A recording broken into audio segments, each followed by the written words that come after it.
Make sure Clara Ocon fails, she whispered, her voice shaking but determined. I don't care how.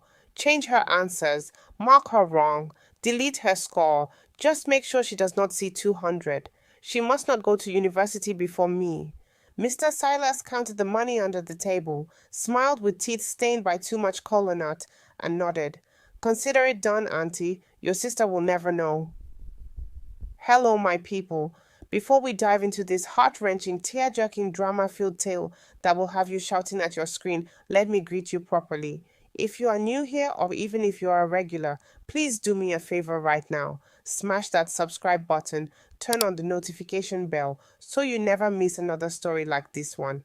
And while you're at it, drop in the comments. I'm watching from Tell Me. Are you in Port Harcourt like me, or Lagos, or London, or even New York?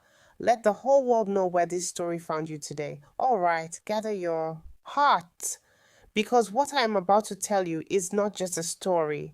It is a true life folk tale happening right now in our modern Nigeria. And it begins with betrayal so deep it could only come from the one person who was supposed to protect her. It was a rainy Tuesday evening in the quiet, tree-lined streets of Diobu, Port Harcourt. The kind of rain that turns red laterite roads into slippery rivers and makes every generator sound like a distant drum of warning. Rebecca Ocon, 26, tall, beautiful, and bitter, sat inside a small, stuffy cybercafe behind the old railway line. The fluorescent light flickered above her head like an angry spirit. Across the wooden table sat Mr. Silas, the Jamb supervisor, a man whose belly was as round as his conscience was thin. Rebecca slid a thick brown envelope across the table. Inside was every kobo she had saved from her teaching job at the private nursery school, 150,000 naira. Make sure Clara Ocon fails, she whispered, her voice shaking but determined. I don't care how. Change her answers, mark her wrong, delete her score. Just make sure she does not see 200. She must not go to university before me. Mr. Silas counted the money under the table, smiled with teeth stained by too much kola nut, and nodded. Consider it done, Auntie. Your sister will never know. Outside, thunder clapped like the gods themselves were angry. Rebecca stepped into the rain, umbrella forgotten, tears mixing with the water on her face. She had just paid to destroy her own blood. And that, my people, is where our tale of envy truly begins. If you're feeling the drama already, please subscribe and comment where you're watching from. Let's see how many of us are in Rivers State right now. Back in their modest 5-bedroom compound on Ikwere Road, Clara Ocon, 18, was the light of the house. Slim, sharp-eyed, always wearing her favorite blue denim skirt and white polo, she studied like her life depended on it because it did. While Rebecca had failed Jamb twice and now worked as a teacher, Clara was the one Papa and Mama pinned all their hopes on. Our Ada will be a doctor, Papa Ocon would boast to neighbors while drinking his evening palm wine under the mango tree. Clara woke up at 4 a.m. every day, generator humming, reading physics, chemistry, biology, and use of English under a rechargeable lantern. She helped Mama in the kitchen, washed clothes for the younger ones, and still had time to teach free mathematics lessons to the children in the compound. Everyone loved Clara, everyone except the one person who shared her blood and her surname. Rebecca watched it all from the shadows of her own room. Every time Papa praised Clara, something twisted inside her chest. Why must she be the one to succeed? She muttered to her mirror at night. I suffered. I failed. I stayed home. Why should she fly away to Uniport or even abroad and leave me here? Jealousy is an old spirit in our folklore, my people. The same spirit that made the tortoise trick the birds. But this time, the spirit wore Rebecca's face and smiled at family dinner. The night before the Jamb exam, the whole family gathered in the sitting room. Mama cooked Clara's favorite, jollof rice with plenty fish and plantain. Papa prayed the longest prayer you ever heard, calling on Jehovah, the ancestors, and even the river spirits of the Niger Delta to open doors. Clara hugged everyone, eyes shining. I will make you proud, she whispered. Rebecca hugged her too, but her smile never reached her eyes. Later that night, while Clara slept peacefully, Rebecca sent one last WhatsApp message to Mr. Silas. Remember our deal. Tomorrow. Quick pause, family. If this story is touching your heart already, please subscribe right now and tell me in the comments, where exactly are you watching from? Abuja, Canada, Ghana, let's gather the village. The next morning at the University of Port Harcourt Examination Center, hundreds of nervous teenagers queued under the hot sun. Clara sat at computer number 47, heart beating fast but full of hope. She answered every question carefully, smiling at the screen. But at the back of the hall, Mr. Silas walked slowly between the rows like a hawk. When he reached Clara's computer, he leaned down, typed something only he could see, and walked away. Clara never noticed. She finished, submitted, and left the hall singing. For 3 weeks, Clara lived on hope. She helped Mama sell roasted plantain by the roadside in the evenings, dreaming aloud about wearing a white coat and stethoscope. Rebecca pretended to be excited, even buying her a new phone case for good luck. But every night, Rebecca checked her own phone, waiting for the confirmation message. Then the day came. The results were released. Clara rushed to the cyber cafe with her friends, fingers trembling as she logged in. Her score flashed on the screen. 142, 142. She stared, then she screamed. Then she cried so hard the owner of the cafe had to bring her water. When she reached home, the whole compound heard the news. Mama fainted. Papa aged 10 years in 10 minutes. Clara locked herself in her room for 3 days, refusing food, whispering, "What did I do wrong? I knew every answer." If your heart is breaking for Clara right now, please hit subscribe and comment. I'm watching from Let's See how many people are crying with us. The house became a war zone. Papa stopped talking to everyone. Mama cried in the kitchen every morning. The younger siblings walked on eggshells. Clara's friends stopped coming because the atmosphere was too heavy. Rebecca played the concerned sister perfectly, bringing food, rubbing Clara's back, saying God has a reason. But inside she felt a sick satisfaction. Now Clara would stay home like her. Now they were equal. One fateful Saturday, Clara's best friend Kemi came with news. Kemi's cousin worked in the same Jamb office. She had overheard Mr. Silas boasting about the big envelope from one fine girl where no one her sister to pass. When Kemi mentioned the name Okon and Diobu, everything clicked. Clara's world shattered again, but this time the pieces pointed straight at Rebecca. That evening the storm broke. Clara stormed into Rebecca's room with the evidence on her phone. "You paid him? Your own blood?" The shouting shook the zinc roof. Rebecca first denied, then broke down, then confessed everything: the jealousy, the 2 times she failed, the fear of being left behind. Mama fainted again. Papa slapped the table so hard the palm wine bottle fell and broke. Tears, screams, accusations flew like market women fighting. It was the most painful night in the Ocon family history. Another quick word, my people.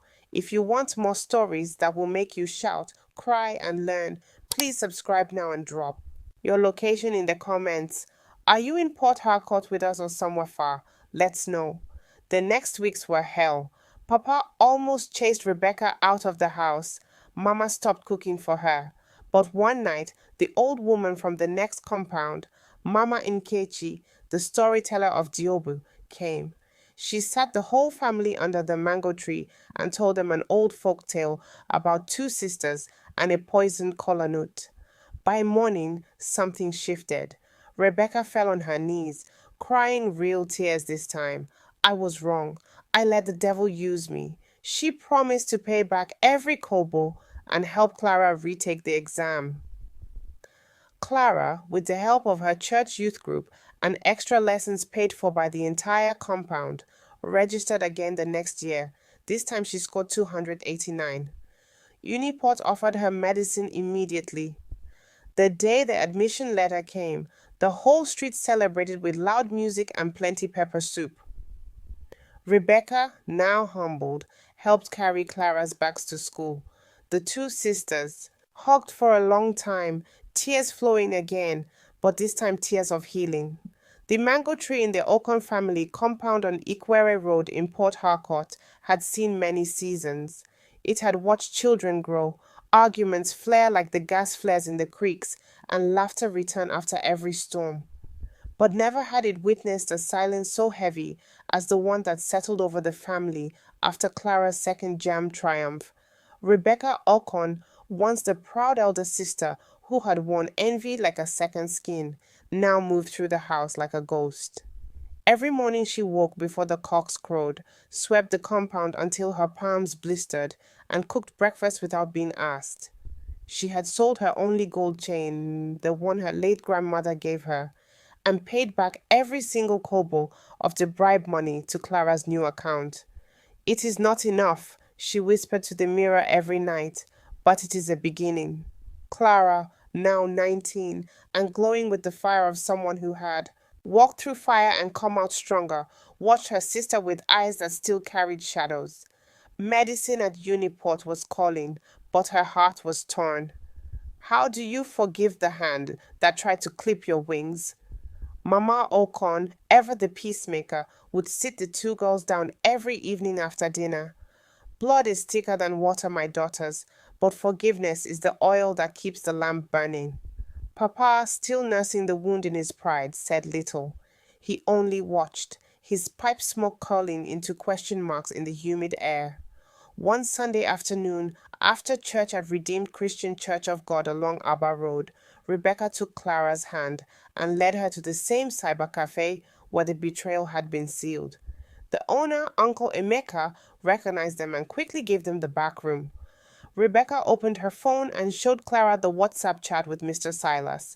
Every message, every naira transferred, every instruction. I was blind, Clara. The devil showed me your light and made me think it was stealing mine. But your light was never mine to dim, Clara cried. Not the broken sobs of the result day, but the deep cleansing tears of a heart finally ready to heal. You are still my sister, she said, voice cracking. But I will never forget, and that is okay. We will build new memories on top of the scar. That night, the family ate together for the first time without tension. Palm wine flowed, jollof rice was passed around twice, and even the generator seemed to hum a happier tune. If your heart is healing along with the Okon family right now, please do me a favor. Hit that subscribe button and drop in the comments. I'm watching from Port Harcourt, Lagos, London, Canada. Let the whole village know where this story is touching you tonight. University life hit Clara like the first rain after Harmattan. Uniport campus in Choba was a world of its own. Lecture halls that smelled of fresh paint and ambition. Libraries open till 2 a.m. And new friends who spoke of dreams bigger than the Niger Delta. She joined the Medical Students Association and the campus choir. Every weekend she came home with stories that made Mama laugh until tears rolled. Rebecca, meanwhile, had enrolled in a part-time diploma course in early childhood education at the Rivers State College of Health Science. If I cannot be the doctor, she told Kemi one evening while they sold roasted corn by the roadside, then let me raise the ones who will become doctors. The compound noticed the change. Neighbors who once gossiped now stopped by to drop extra okra or fresh fish. See how God can turn water into wine, Mama Nkechi would say, nodding wisely under her wrapper. But old shadows do not die easily in Port Harcourt. One Tuesday, Clara received a strange call. It was Mr. Silas. His voice was shaky, full of fear. Your sister paid me to fail you. I have been suspended. They found out. Please, I'm begging you not to report me to the police. My children. Clara's hand trembled as she held the phone. She could have ended him. One call to Jamb headquarters, and his world would crumble like the old railway bridge during flood season. But she remembered Rebecca's tears that Sunday in the cyber cafe. I forgive you too, she said quietly. But you must never do this to another child again. Use this second chance to be better. She hung up and told no one, not even Rebecca. Some burdens, she decided, were hers to carry alone so her sister could walk lighter. 6 months into Clara's first year, trouble came knocking again, this time from outside the family. A lecturer in the Faculty of Basic Medical Sciences, Dr. Thompson, was known for his sorting business. He demanded 20,000 naira from every female student for extra tutorials. Clara refused. The next test, she scored 38%. Failure. Word spread like wildfire through the girls' hostel. Some students paid quietly, others cried in the bathroom. Clara, remembering her own Jamb pain, rallied 10 girls and reported the matter to the dean. The campus erupted. Protests, meetings, social media posts with hashtag #EndSortingUniport trending in Rivers State. Rebecca heard the news on a Friday evening while frying a kara for the compound children. Without thinking twice, she jumped on the next bus to Choba. She arrived at the hostel with a basket of fried plantain and determination. That night, the two sisters sat on Clara's bunk bed, mosquito net draped like a throne. I failed you once, Rebecca said, eyes fierce. I will not watch anyone else fail you. We fight this together. They typed petitions until 3 a.m. Rebecca used the teaching skills she had learned in her diploma course to help Clara prepare for the resit. When the dean finally suspended Dr. Thompson 2 weeks later, the entire family drove to campus in Papa's old Toyota Corolla, horns blaring to celebrate. For the first time, Rebecca stood beside Clara in front of the whole medical class as they took a victory photo. The caption Clara posted read, "Blood is thicker than water and stronger than envy." Stop for a moment, my people. If this sister power is moving you, please subscribe right now and tell me in the comments where you are watching from. Are you in Diobu with us or somewhere across the ocean? Let's count the locations. By Clara's third year, life had found its rhythm. She met Chinedu, a tall, soft-spoken engineering student from Imo State whose laugh sounded like Sunday morning bells. He helped her carry heavy anatomy textbooks and never once asked for sorting. Rebecca, now teaching at the same nursery school, but as a proper certified teacher, teased her little sister mercilessly. So the doctor has found her own patient, Abby? The family compound transformed into a place of celebration. Mama started a small poultry business with the money Clara saved from her scholarship. Papa finally retired from the civil service and spent his days telling old Kalabari folktales to the grandchildren of neighbors. Rebecca surprised everyone by winning the Best Teacher award in her college. She used the prize money to buy Clara her first white coat, the real one, starched and embroidered with Clara Ocon, MBBS candidate. One Christmas Eve, under the same mango tree, Rebecca stood up during family prayers. I have carried guilt for 3 years, she said, voice steady. Today I lay it down. Clara, you are not just my sister, you are my teacher. Thank you for teaching me that love is stronger than jealousy. The whole compound clapped. Even the crickets joined in. Fate, that playful spirit in every true folk tale, had one more twist. Mr. Silas, now a broken man working as a security guard at a private school in Transamadi, came to the compound one rainy afternoon. He carried a small envelope, the exact same brown envelope Rebecca had given him years ago. Inside was every naira he had earned from the bribe, plus interest. I cannot sleep, he confessed, kneeling in the red sand. Every night I see the face of that young girl whose future I tried to steal. Madame Rebecca, I beg you, forgive me publicly so my soul can rest. The family gathered. Clara looked at Rebecca. Rebecca looked at Papa. Papa nodded once. Rebecca took the envelope, counted the money, and handed it back. Keep it, she said. Use it to pay school fees for your own children, and tell every supervisor you meet the ancestors are watching. Mr. Silas cried like a baby. That night he slept for the first time in years without nightmares. 5 years after the failed Jamb, the Okon compound was painted white and decorated with balloons and Ankara fabric. Clara was graduating. The entire street came out.